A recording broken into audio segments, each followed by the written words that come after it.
Good day and welcome to Global Pulse TV. We begin with breaking news from Oyo State, where the school children and teachers who were kidnapped have finally regained their freedom after spending more than 55 days in captivity.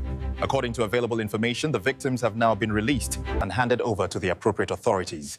They are expected to reunite with their families very soon, bringing relief to loved ones who have waited anxiously for weeks. We now bring you the full report and the latest message from VDM, delivered with heartfelt sincerity. For more on this developing story and continued updates. All right, so I am pleased and happy to announce to Nigerians that the school children that was kidnapped in Oyo State alongside their teachers have been finally released. After spending over 55 days in the custody of kidnappers, they have been released and they are now free. They have been released to their to the government, so very soon they will release them to their family. Now, I want to make an appeal to the federal government. You need to really invest a lot in rehabilitating those children, because those children have been in the bush for over 55 days without their father, without their mother. Those children watched them unalive their principal.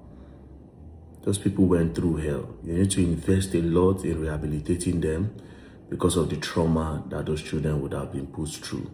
Even their teachers and every other person that was kidnapped on that very day. It is really important that this is done. Congratulations to the family.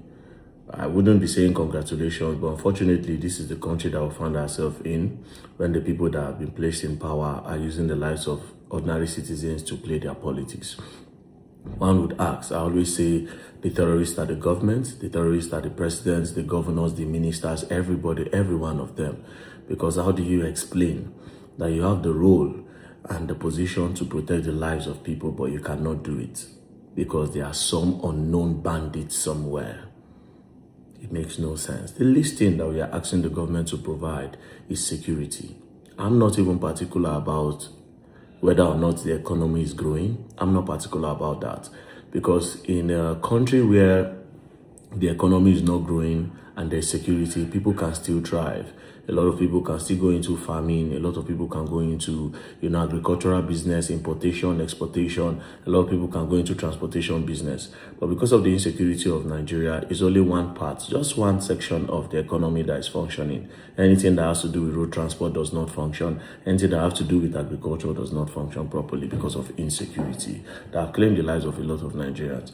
So my appeal, and I'm begging the government that they should pay attention to securing the lives of Nigerians. However, because of the information that I'm privileged to, I can tell you people for free that there have been a little bit of changes. This is just me encouraging the security operative, not because I want to say people have made changes.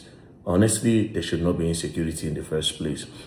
But because of your low performance and your low capabilities, we will still applaud you for the recent information that we have gotten that you people are combating these guys in the bush. And I also saw that the members of the House of Reps, the National Assembly, they are all talking about they should stop rehabilitating these bandits and these terrorists when they are arrested. So they should shoot them on sight.